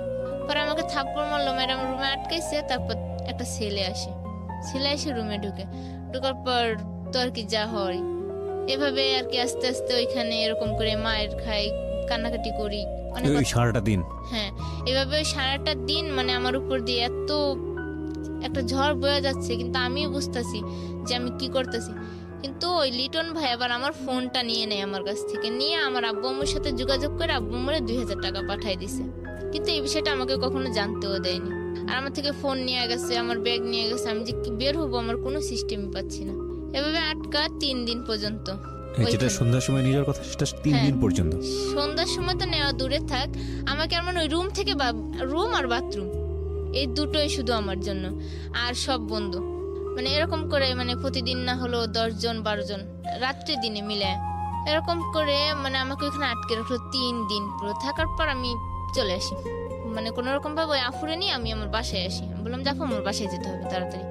বলছে আচ্ছা ঠিক আছে, আমি আর এইভাবে থাকতে। আপনাকে এই ঘটনার পরে আপনাকে টাকা দিয়েছিল? হ্যাঁ, টাকা দিছে। আমার বাড়িতে 2000 টাকা দিছে আর আমাকে টাকা দিছে। কত টাকা দিয়েছে আপনাকে? আমাকে দিছিল 1600।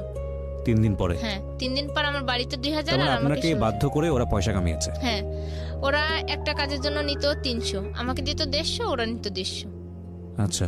তারপর আমি ওই 3 দিন পরে আমার মনের মধ্যে একটা ঘৃণা জন্ম নিল আর জিদ জন্ম নিল যে টাকার জন্য যদি আজকে আমার জীবন এতটাই হতে পারে, তাহলে আমি কেন নিজের থেকে স্বইচ্ছায় এবার নামতে পারবো না? আমি নিজেই স্বইচ্ছায় নামবো এবার এই কাজে। তারপর আমি বেশ ওদের সাথে মিলেমিশে বাসায় আসি, এসে ওইখান থেকে কাপড় চোপড় যা ছিল সব নিয়ে আমি ওইখানে চলে গেছি। যে আমি পুরো একটানা 1 মাস চাকরি করি ওইখানে, ওই অবস্থাতেই। করার পর মানে আমি টাকার নেশায় পড়ে এমন অবস্থা হয়ে গেছে আমার যে আমি নিজেকেই চিনতে পারি না। মানে আমি যে আমার নিজের শরীরের প্রতি একটা যে ভালোবাসা, সেই ভালোবাসাটা আর আমার মধ্যে নেই। যে আমি এখন শুধু আমার নেশাই একটাই, টাকা ছাড়া আমি কিছু চিনি না। পরে 1 মাস এখানে থাকার পর হঠাৎ করে আমার জ্বর হয়। জ্বর হইলে আমি আর কাজ করতে পারি না। তখন মুক্তাহু বলতেছে তো জ্বর যখন তো একটা কাজ কর, মেয়েও বাড়িতে আছে, মেয়েকেও দেখায় আর তুই একটু সুস্থ হয়। তা আমি ওইখান থেকে বাড়িতে যাই, যে মানে আর আসি না ওইখানে। ওই যে বাড়িতে যাওয়ার নাম করে বের হইছি, ওইখানে আর আসিনি ফিরে। না আসার পর 7-8 দিন পর আমি আবার ঢাকায় আমার ওই স্থানে ফিরে আসি, আগের স্থানে।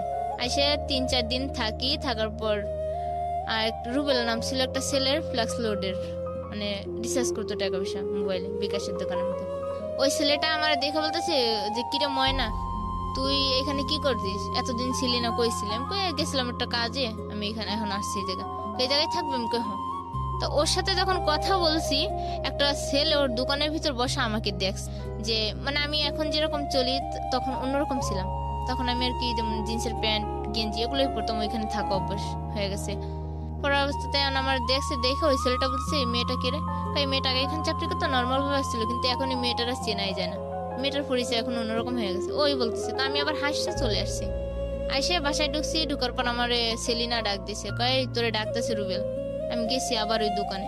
যার পর ওই ছেলেটা আমার বলতেছে আপু তুমি কি চাকরি করবা? আমি কই হ্যাঁ আমি চাকরি করবো। কয় তুমি কি চাকরি করবা? বেতন লাগবো কত তোমার? আমি কই বেতন কত লাগবো মানে? আমার চাকরি বুঝে তো আপনারা বেতন ধরবেন, আমার কাজ বুঝে বেতন। কয় কি আচ্ছা তুমি খাবারের ডেলিভারি দিবা আর একটা সারাদিন বাসায় থাকতে পারবো, সমস্যা নেই, তোমাকে ডেলি হাজিরা হবে 500 টাকা। শুধু মাঝে মাঝে একদিন পর একদিন খাবার আনবা আর একটা খাবার পৌঁছে দিবে। আমি আচ্ছা ঠিক আছে, তাও তো ভালোই, আমার জন্য ভালো। প্রতিদিন যদি 500 টাকা হয়, আমার মাসে আসে 15,000 টাকা, এমন করে বললো 30 দিনে। তা আমি এই হিসাবটা মিলা দেখলাম যে আমার অনেক টাকায় আসতেছে। পরে বললাম আচ্ছা ঠিক আছে। পরের দিন থেকেই আমাকে ওরা শুরু করলো ইয়াবা, হিরোইন, গাঁজা এইসব নিয়ে যাওয়া আসা করানোর জন্য। তো প্রথম দিন আমাকে নারায়ণগঞ্জ শহীদনগর থেকে কিছু চিপস আর কিছু বিস্কিট দিলে আরেকটা ছেলে আছে আমার সাথে, আমরা দুইজনে হাঁটতে হাঁটতে রেল লাইন দিয়ে চলে আসি পোস্তকলে এসে ওইখানে আমাকে যে যে ঠিকানা বললাম আমি ওই ঠিকানায় ওই বাক্সটা পৌঁছে দিলাম, খাবারগুলো পৌঁছে দিলাম। দেওয়ার পর 5-6 দিন যায় এরকম করে। আবার কাশপুর পাকিস্তান রোড আছে, পাকিস্তান মেলের পিছনে একটা বাসা আছে, সেই বাসা থেকে এই জিনিসগুলো আনতে হতো। আবার দেখা যায় কমলাপুর স্টেশন থেকে আনতে হতো, ভৈরব থেকে আনতে হতো। আমাকে দিয়ে মানে বিভিন্ন ধরনের মাল আনানো শুরু করলো। তা আর আমিও আস্তে আস্তে সবকিছু জানতে পারলাম যে এর মধ্যে হিরোইন থাকে, ইয়াবা থাকে, গাঁজা থাকে, তারপর আবার ইঞ্জেকশন থাকে। জানতে পারার পর আমাকে একদিন বলতেছি কি যে মানে আমাদের যে আড্ডাটা ছিল, আড্ডার জায়গা, বলতেছে ওইখানে দেখবো পুলিশ আসছে কিনা আজকে যে। তা আমি দেখতে গেছি পুলিশ দেখতে যে দেখি যে না ঠিক পুলিশ তো আসছে এখানে। আমি আবার ওদেরকে ফোন করে বলছি যে পুলিশ আসছে এখানে, 3-4টা পুলিশ আছে। তা পুলিশ আবার ওই দিন আমারে ফলো করছে। যখন ফলো করছে আমি পুলিশ দেখা, আমার মোবাইল ছিল 3টা, আমি মোবাইল চালাতাম 3টা। তা আমি যে ফোনটা দিয়ে আর কি সবসময় ওই ব্যবসার লাইনে কন্ট্যাক্ট করতাম, আমি তাড়াতাড়ি করে ওই সিমটা খুলে আমি আমার নিজের কাছে নিয়ে আনি, মানে নিজে এমন ভাবে রাখি যাতে পুলিশ আমার এই স্থানে না যাইতে পারে। ফোন চেক করবে কিন্তু আমার ধরতে পারবে না। আমি সিমটা খুলে আমার কাবজা মতো নিয়ে আনি। পরে পুলিশ আমি কই আমার তো এখান থেকে যাইতে হলে যে কোনো একটা উদ্দেশ্য দিয়ে যাইতে হবে, যেহেতু আমি পুলিশ দেখতেছি। তা আমি দোকানে গেছি, ডাউল নিছি, মুসুরির ডাউল নিছি, ডিম নিছি আর আইসক্রিম নিছি 4টা। আমি এমন ভাবে নিছি যাতে না পুলিশটা যদি আমাকে বলে দেখা যাচ্ছে আমার আইসক্রিম আমি ওদেরকে নিজেই থেকে দিয়ে আসবো, না আমাকে বুঝতে পারবে না। মানে আমার মধ্যে এই আইডিয়াটা হয়ে গেছে ওদের সাথে চলতে চলতে। পরে একটা পুলিশ আমাকে ডাক দিয়ে বলছে তুমি কোথায় যাচ্ছ? আমি আমার বাসায় যাচ্ছি। এগুলো দোকান থেকে নিয়ে গেলাম রান্না করার জন্য। পরে গরম লাগতেছে তা আইসক্রিম খাওয়াবে? আমি বললাম হ্যাঁ খেতে পারেন। পরে আইসক্রিম 4 জনের চেটে নিল আর আমার ফোনটা হাতে নিল, নিয়ে ওনার নাম্বারটা মানে আমার ফোনে দিয়ে আমার ফোন থেকে কল করলো ওনার ফোনে, পুলিশের ফোনে। পুলিশটা আর কি প্রায় বেশি বয়সও না আবার বেশি ইয়েও না, মাধ্যম বয়স হবে। তা আমার বলছে আচ্ছা ঠিক আছে বাসায় যাও, ফোন দিয়ে দিছি, দিয়ে বলছে বাসায় যাও পরে কথা বলবো। বাসায় গেছি, যাওয়ার পর উনি আমাকে ফোন দিয়ে ওই বিষয়ে খোঁজ নেওয়ার চেষ্টা করে, এবার আমারে দিয়ে, কিন্তু আমি যে ওই লাইনে সেটা কিন্তু উনি জানেই না। আচ্ছা। তারপর আমাকে ফোন দিয়ে বলে যে দেখ ভাই এখানে কোনো ব্যবসা কোনো রকম কোনো কিছু যদি কাজ হয় তুমি আমাকে জানাবে। আর আমি মনে মনে কই আমি তো ওই লাইনে, তা আমি আর আপনাকে কি জানাবো? আমি তো আর উল্টা আপনার থেকে খোঁজ নিয়ে আমি ওদেরকেই জানাবো যে আপনারা কবে আসবেন না আসবেন। মানে আমার মনে মনে এই পরিকল্পনা। তো এরকম করে প্রায় মাসখানেক হয়ে যায়। যাওয়ার পরে ঈদ চলে আসে। তা আমি আবার বাড়িতে গেছি রোজার 5-6 দিন আগে, বাড়িতে যেয়ে আবার বাড়ির থেকে আসছি টাকা পয়সা দিয়ে মারে আসছি। পরে দেয় হঠাৎ করে যেদিন আসবো ঢাকায় ওই দিনকে আমার আবার এই ব্যবসার সাথে জড়িত একটা ছেলের সাথে আমার সম্পর্ক, মানে আমরা যেহেতু জানি একই কাজ। ততদিনে আপনার হাজবেন্ডের কি অবস্থা? এই যে এখন সেই পর্যায়ে যাব। জি। তারপর এখন এই সব করার মধ্যে আমার হাজবেন্ডের সাথে তো যোগাযোগই নেই, পুরো ছিন্ন। পরে আমি যখন গাড়িতে আসতেছি বাড়ির থেকে আসার পথে আমার এই দ্বিতীয় যে সম্পর্ক হয়েছে যার সাথে, তার সাথে আমার দেখা হবে ওই দিন। তা আমি আবার ফোনে কথা বলতেছি একটা ছেলের সাথে আর কাঁদতাছি যে আমি মানে কিরকম করে বাড়িতে গেছি আসলাম 2-1 দিনের মধ্যে, মেয়েটারও কষ্ট ভালোভাবে রাখতে পারলাম না নিজের কাছে। আর মেয়েটাও আমাকে চিনেই না, মেয়েটা আমি যে ওর মা ও আমাকে চিনেই না, আমাকে দেখলে কান্নাকাটি করে, আমার কাছে আসতে ও চায় না। তা আমারও কষ্ট লাগে যে না আমার সন্তান আমার কাছেই আসে না, আমাকেই চিনতে পারে না। তা ফোনে যদি কথা বলে তাহলে আম্মু বলে ডাকে, কিন্তু কাছে গেলে কখনো আম্মু বলে ডাকে না। তা আমারও মনে কষ্ট লাগতেছে আর আমি ওর কাছে বলতেছি আর কাঁদতেছি। তা ওই দিন আবার গাড়িতে একটা স্টাফ ছিল, গাড়ির স্টাফ, সে আবার আমাকে ফলো করছে বারবার, ফলো করে দেখতেছে। দেখার পরে বলতেছে যে ওই গাড়ির ড্রাইভার কাছে বলতেছে যে দেখ এই মেয়েটা কে না হঠাৎ করে কাঁদতেছে, ফোনে কথা বলতেছে আর কাঁদতেছে। তো বলতেছে গাড়ির যে কোনো যাত্রী যে কোনো সমস্যা হয়েছে কাঁদতেই পারে, এটা নিয়ে তুই মাথা ঘামাস না। এরকম করে আমরা ফেরিঘাটে চলে আসি। আসার পর ওই ছেলেটা, আমি আবার গাড়ির সাথে দাঁড়ায় আছি ঢালান দিয়ে। তা আমার বলতেছে যে আমাদের গাড়ির সাথে ঢালান দিয়ে দাঁড়িয়েছেন, গাড়ির রং উঠবে। তা আমি বলতেছি না উঠলে কোম্পানির গাড়ির রং উঠবে, আপনার তো কিছু না, আপনার সমস্যা কি? তুমি বলতেছে যে গাড়িটা তো আমাদেরই, আমাদের কোম্পানির, আমরা যেহেতু স্টাফ গাড়ি। তো এরকম করে এক কথায় দুই কথায় তার সাথে আমার সাথে অনেক কথা হয়ে যায়। হওয়ার পরে সে আমার সাথে অনেক কিছু কথা বললাম, আমরা কফি খেলাম একসঙ্গে ফেরিতে বসে। খাওয়ার পর আমরা ঢাকায় পোস্তখোলা নেমে পড়ি। আমি নামার পর ওনার সাথে আবার আমার ফোন নাম্বার দেওয়া নেওয়া হয়ে যায় গাড়িতে বসে। পোস্তখোলায় নামি আমি বাসায় যাই, থাকি। তারপরে একদিন পয়লা বৈশাখের দিন সকালবেলা উনি আমাকে মিস কল দিছে, মেসেজ করতেছে। মেসেজ করার পরে আমাকে অনেক কিছু বোঝাইলো আর কি। আর এর মধ্যে আমি আমার জীবনের কিছু ঘটনা আমি ওকে বলছি। বলার পর ও আর কি আমার প্রতি একটু দুর্বল হয়ে গেছে, যে এত কষ্ট মেয়েটার জীবনে, এত কিছু করতেছে, তারপরে এমন হইলো। বলার পর ও আমাকে এখন প্রতিদিন ফোন করে, আমাকে বোঝায়, আমাকে নতুন করে বাঁচার স্বপ্ন দেখায়। দেখানোর পর আমি ওর কথা মতোই চলি। হঠাৎ করে এখন আমি ওই ব্যবসা ছেড়ে দিব, মানে ওই যে ইয়াবা হিরোইন ব্যবসা, ওই ব্যবসা ছেড়ে দিব। আর এর মধ্যে আমি নিজেও ওই জগতে চলে গেছি। আমিও নিজে সিগারেট খাওয়া শুরু করি, তারপর আপনার মদ খাওয়া শুরু করি, বিয়ার খাওয়া শুরু করি ওদের সাথেই। মানে আমিও মানে আমি যে একটা মেয়ে মানুষ, তখন আমি নিজেই মেয়ে মানুষের মধ্যে ছিলাম না। তারপর ও আমাকে সব কিছু তখন বোঝায়, স্বপ্ন দেখায়। তা আমি ভাবলাম যে আচ্ছা ঠিক আছে, তাহলে আমি এই ব্যবসা ছেড়ে দেবো। তা আমি আবার ওদেরকে যে সরাসরি বললাম যে না, আমি আর তোদের সাথে কাজ করব না, আমি চলে যাব অনেক দূরে। তা বলতেছে যে এই রাস্তায় ঢোকা যায় নিজের ইচ্ছায়, কিন্তু কখনো বেরোনো যায় না নিজের ইচ্ছায়। আর যদি বেরোইতে হয় তাহলে মৃত্যুর সাথে নিয়ে বেরোতে হয়। আমাকে এই কথা বলছে। বলার পর আমি বলতে যা হয় হোক, আমি থাকবো না বলে এখান থেকে চলে আসি আমার ওই খালার বাসায়, যে বাসায় আর কি আমি থাকি। ম্যানেজার খালা আছে, ওনা আসে। আসার পর আমি খালারের সবটাও খুলে বলি যে খালা, এই ব্যবস্থা আমার জন্য কি করবো করো।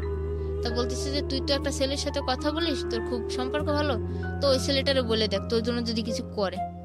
তা ওর সাথে কথা বলার পর এক সপ্তাহের মধ্যে আমাকে মারার জন্য এখন ওরা অস্থির হয়ে উঠছে, যে ওই মেয়ে যদি আমাদের হাত থেকে বেরোয় যায়, আমাদের সমস্ত গোপন তথ্য বলে দিবে। কারণ ও সমস্ত গোপন তথ্যগুলো জানে। বলে দেওয়ার জন্য এখন ওরা আমাকে বললো, ওরা মানে অন্য ছেলেদেরকে কন্ট্যাক্ট করলো যে ওই মেয়েকে যদি ধরে দিতে পারিস তাহলে তোকে 1 লাখ টাকা দেবো, বা আরেকজনকে বলে যে তোকে 50,000 টাকা দেবো, শুধু ওই মেয়েকে আমাদের হাতে এনে দিবি। তারপরে এই নাহিদ হোসেন যে ছেলেটার নাম, আমি যার সাথে গাড়ির সাথে পরিচয় হয়েছে, কিন্তু সেও ছিল একজন ড্রাইভার। তা আমি ওকে সবটা যখন বলি, ও বল কি তাহলে তুমি একটা কাজ করো, তোমাকে আমি মানে একটা ডেট দিল যে অমুক তারিখ অমুক দিন তোমাকে আমি এইভাবে নিয়ে আসবো, তুমি কি আসবে আমার সঙ্গে। কারণ আমার ছিল তো ওই মুহূর্তে যে আমার জীবন বাঁচানো সব থেকে দরকার, আর আমার একটা স্থানের দরকার। তা আমি ওইখান থেকে ওই দিনকে রাত্রেবেলা সন্ধ্যাবেলায় আমি পোস্তখোলা চলে আসি। আমার পোশাক আশাক চেঞ্জ করে বোরকা পরে আমি ওইখান থেকে চলে আসি পোস্তখোলা। আসার পর ওই ছেলেটা দেখি আসছে আমাকে রিসিভ করে, আমাকে ওইখান থেকে নিয়ে সোজা মিরপুরে চলে আসে। এর মধ্যে উনি একটা রুম রাখে, আর রুম রাখে উনি রুমের মানে যে ভাড়াটা সবকিছু দিয়ে রেখে দিছে, জিনিসপত্র নিছে, কিছু খাট নিছে, নিয়ে রাখছে। মানে ওনার মনে পরিকল্পনা রয়েছে যে অন্যরকম, যে উনি আমাকে স্ত্রী মর্যাদা দিয়েই ঘরে তুলবে। আমার আপনি যাকে লাভ করতেন সেকেন্ড, হ্যাঁ, যে এত কিছু। কি নাম ছিল লোকটার?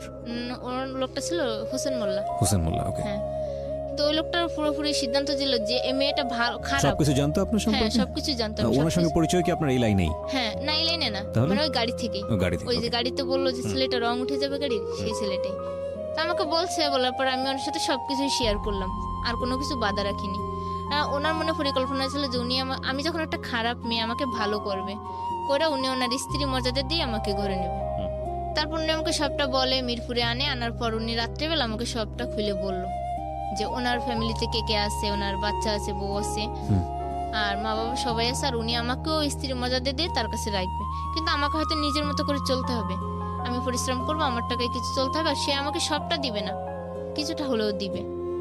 তারপর ওদিন রাত্রে আমরা দুইজনে, উনি বলতেছে যে আমরা দেখো কাগজ কলমে বিয়ে করা মানুষ প্রমাণের জন্য, আর আমরা কিন্তু আল্লাহর কালেমা, যে কালেমা পড়ে আমরা বিয়ে করি, সে কালেমা পড়ে আমরা বিয়ে করব, সে কোরআন শপথ করে আমরা বিয়ে করব, আমরা এইভাবেই থাকবো, কিন্তু আমি তোমাকে কোনোদিন ছাড়বো না, তোমাকে যতটা পারি ভালো করব। ওকে।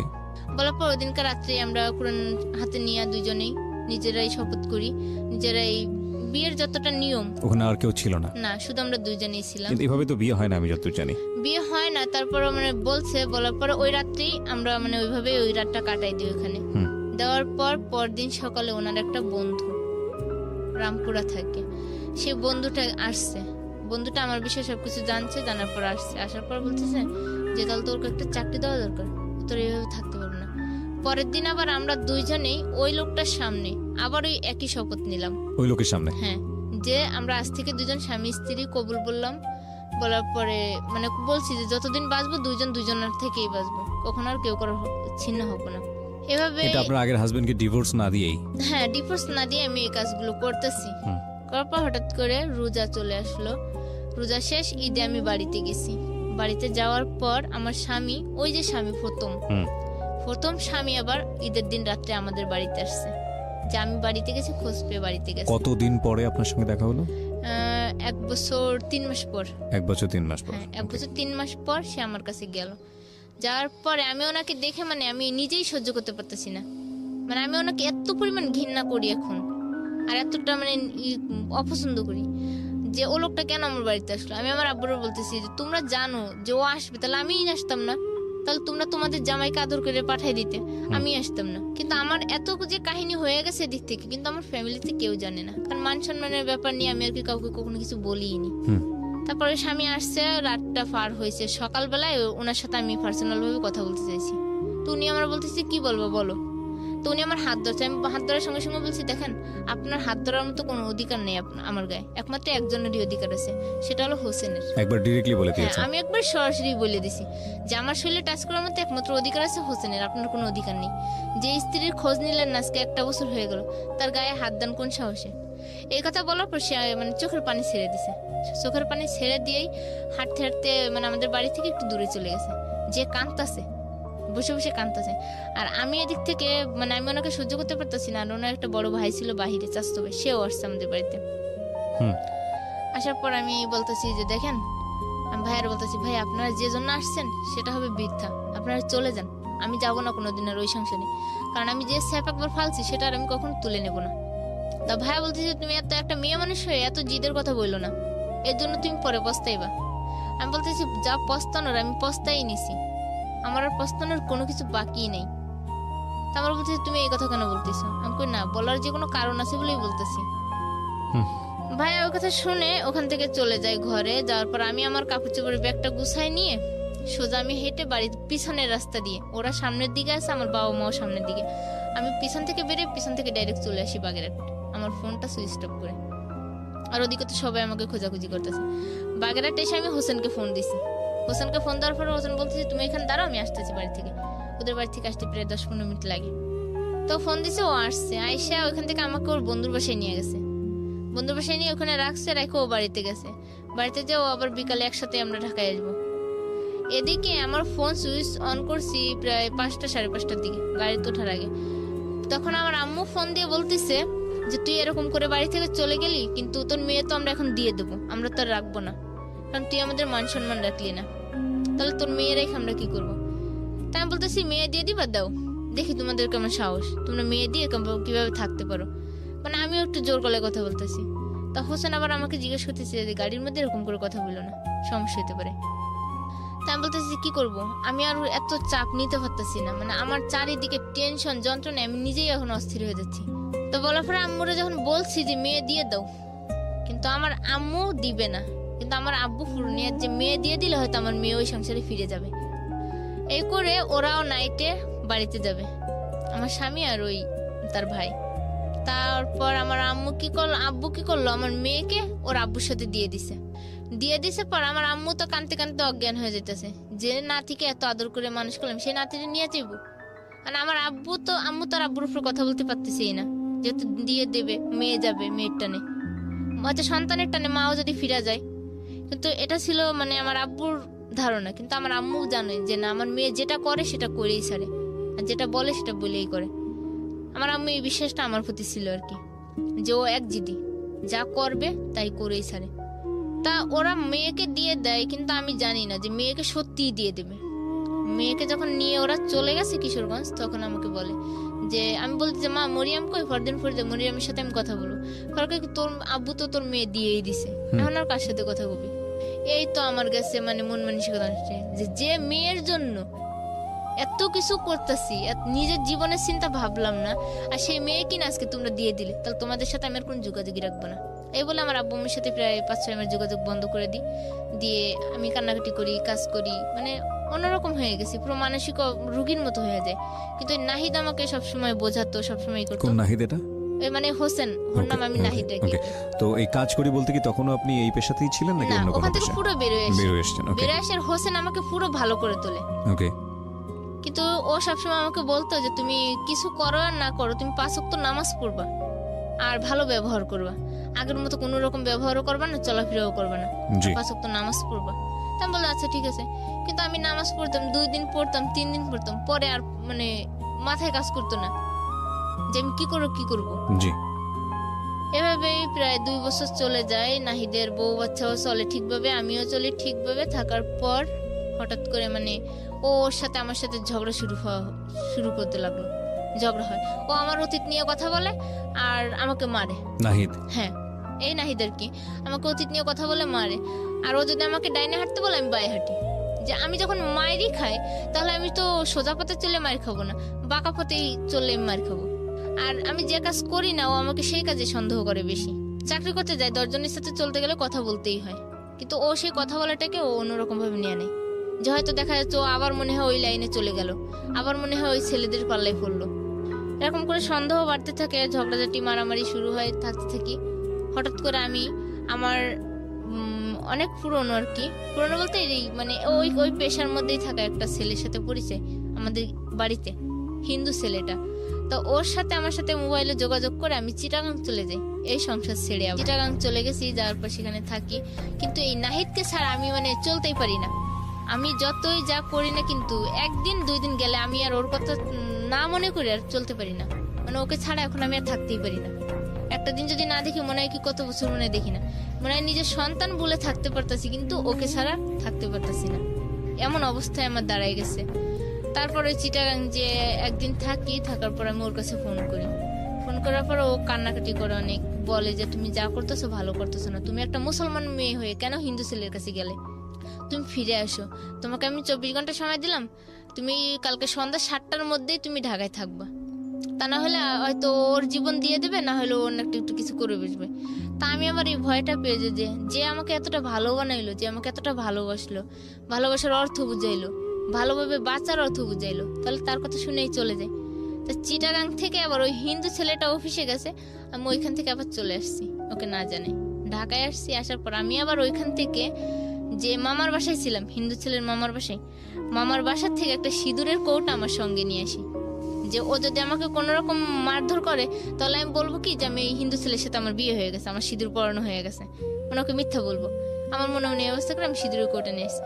আনার পর ও আমাকে শাহবাগ থেকে ওর গাড়ি নিয়ে, ও যে প্রাইভেট কার চালায় সেই গাড়ি নিয়ে আমাকে আনতে যায়। মানে ওর প্রাইভেট কার ছিল? হ্যাঁ, প্রাইভেট কার চালাইতো। আমি তার নামটা উল্লেখ করবো না যার গাড়িটা আর কি, যেহেতু সে একজন ডাক্তার, তার নামটা উল্লেখ করে প্রয়োজন নেই। হ্যাঁ, প্রয়োজন নেই।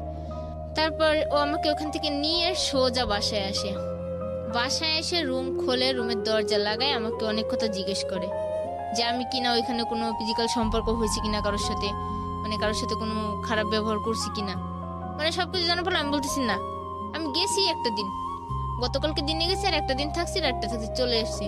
শুধু মামা আমাকে ঘুম থেকে ডাকার জন্য হাত ধরে টানছিল, ঘুম থেকে ডাকার জন্য, এটা স্বাভাবিক ডাকতেই পারে, আর হাত ধরে টান দিছিল যে ময়না এদিকে, আর হয়তো কিসের জন্য ডাকছে সেটা তো আমি বুঝতেই পারিনি। তারপর ওখানে চলে আসি, ঢাকায় আসার পর যখন ও রুমে ঢুকাইছে, আমার ঢুকানোর পর ও দেখি রুমে তালা মারছে। ভিতরে তালা দেওয়ার পর আমার মনে একটা সন্দেহ লাগলো যে ওকে আমার সাথে কোনো রকম গ্যাঞ্জাম লাগবে না, মারবে আমারে। আমার মনে সন্দেহ লাগছে, কারণ ওর তো অভ্যাসই আছে মারার, এরকম যখন মারার এই অভ্যাস। তালা বন্ধ করার পর আমাকে অনেক কথা জিজ্ঞেস করছে, করার পর আমি উত্তর দিচ্ছি, দেওয়ার পর লাস্ট টাইমে ওরে মানে ও এমন পর্যায়ে নিয়ে গেছে কথাগুলো রে, যে আমার আগের অতীতের পুরো নিয়ে যাচ্ছে। পরে আমি ওকে বলতেছি, দেখো আমি তোমার একটা জিনিস দেখাই, তুমি আমার সাথে এরকম করতেছো না, আমি আর তোমার সংসার করবো না। দেখো সিঁদুরের কৌটা, আমাকে সিঁদুর পরাইছে। পরে ওই সিঁদুরের কৌটা হাত থেকে থাবা দিয়ে নিয়ে আমার সারা গায়ে মাইরা দিছে সিঁদুর। মাইরে দিয়েই হাতের কাছে ছিল একটা শিকল দিয়ে আমারে এমন বাড়ি শুরু করছে, আমি মানে চিৎকার শুরু করছি বাড়ি দেওয়ার। তো পাশের রুমের আফা বাড়িগুলো আন্টি ছিল, তারা চিৎকার শুনে চলে আসছে, কিন্তু শিকলের একটা বাড়ি দিয়ে পড়ছে আমার মাথায়, আর মাথাটা পুরো ফেটে গেছে। ওই শিকলের বাড়িতে মাথাটা ফেটে গেছে, কিন্তু আমি টের পাচ্ছি না যে আমার মাথা ফাটছে কিনা। পরে মাথা ফাটার পর ও আবার আমার এই ডাইন হাতের আঙ্গুলটা ধরে একটা চাপ দেয়, উল্টো ভাবে চাপ দিলে পুরো আঙ্গুলটা মনে করলাম যে ভাঙেই গেল বুঝি। চাপ দেওয়ার পর ও রুমের দরজা খুলছে, মাইরাটেরা দরজা খুইলা, এখন বাড়িগুলো আন্টি অন্তত দরজা খুলতেই হবে, দরজা খুলছে, খুইলা বাড়ি আমি আবার রুম খোলার সঙ্গে সঙ্গে দৌড় দিয়ে অন্য রুমে গেছি। তো অন্য রুমে যেয়ে যখন আমি বসে আছি তখন আমার এই বাম সাইড দিয়ে রক্ত ভেসে যাচ্ছে, আর আমি যে শুয়ে পড়ছি, শুয়ে পড়লে আমার মাথার রক্ত সব ওই চাদরে লাগতেছে। তখন আমি টের পাই না যে আমার মাথা কাটছে না ফাটছে। পরে ওই আফুর নাম ছিল হালিমা, তা হালিমা আপু আবার চিৎকার দিছে, কিরম হয় না তোর মাথায় এগুলো কি, তোর মাথাতে রক্ত এসেছে কেন? পরে আমি বললাম কই, আমি তো জানি না। পরে একদিকে মানে সিঁদুরের রঙে গা লাল হয়ে গেছে, আর একদিকে রক্ত। তারপর ওই আন্টি আর হালিমা আপা দেখলো, দেখে আমারে মাথাটা বাইন্দা দিল, হাত দিয়ে চাপ দিয়ে আর কেটা উন্না দিয়ে বাইন্দা দিল, দিয়ে রক্ত আর মানতেছে না, পারছেও অনেক, মানে না রক্ত, কি করবো। পরে যেই বলছে যে নাহিদ তুই ময়নারে কি করলি, ময়নার তো মাথা ফেটে গেছে, ও ঘর থেকে এক লাফ দিয়ে আমার ওই ঘরে যে ধইরা আনছে, আবার আমার রুমে আনছে, আয়না আমার মাথায় একটা গামছা বাইন্দা আমার রুমের ভিতর তালা দিয়ে থুই, আমার হাত বানলো, পা বানলো, ওই অবস্থাতেই আমার হাত দুটো বানছে উল্টা ভাবে পিছন দিক নিয়ে, আর পা দুটো বানছে বাইন্দা, মাথায় আবার গামছা বানছে বাইন্দা, ও রুমে তালা দিয়ে চলে গেছে। যে ডাক্তারের দোকানে গেছে, তুলা, স্যাবলন, মলম, মানে যত যা লাগে আর কি সবকিছু বাসায় নিয়ে আসছে। আইনে ওই আবার আমার চিকিৎসা করতেছে, মাথায় তুলা দিয়ে মুছতেছে, রক্ত বন্ধ করে রেখেছে।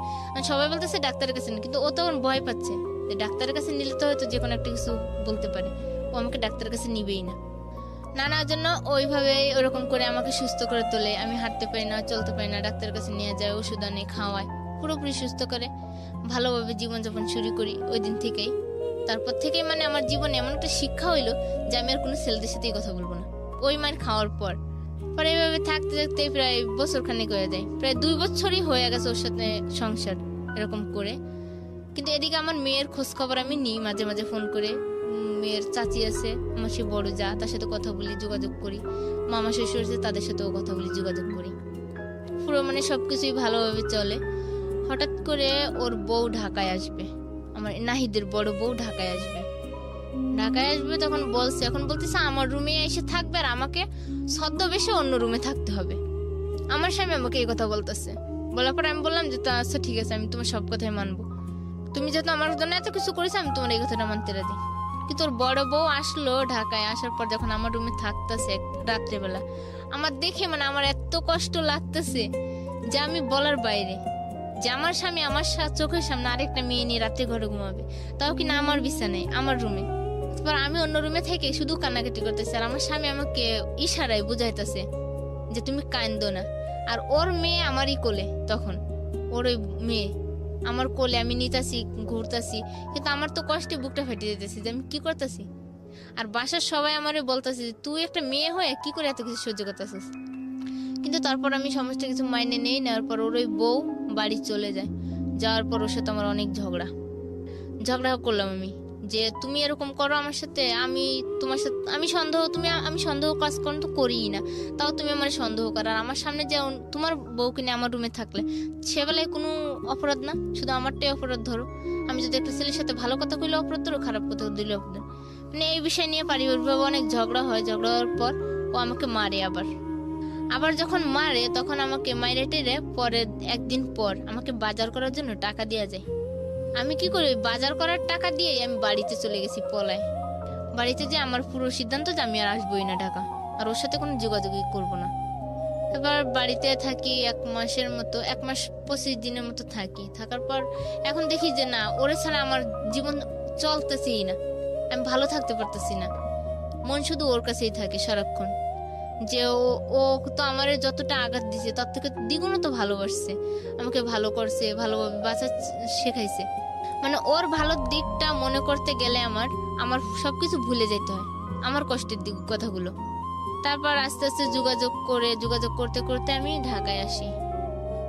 ঢাকায় আসার পর আবার আমার গাড়িতে যখন আমি বাড়ি যাই, তখন আমার গাড়িতে একটা ছেলের সাথে যোগাযোগ হয়, গাড়ির হেল্পার ছিল সে। যোগাযোগ হওয়ার পরে আমি বাড়ি থেকে যে পলায় আসার জন্য এখন তো আমার কারোর তো একটা স্থান ধরতে হবে যে আমি ঢাকায় আসবো। আমার কাছে টাকা পয়সাও খুব কম, টাকা পয়সাও নাই বেশি একটা। তা আমি আমার এই নাহিদের কাছে ফোন না করে আমি ওই ছেলেটার কাছে ফোন করে ওর সাহায্য চাইছি।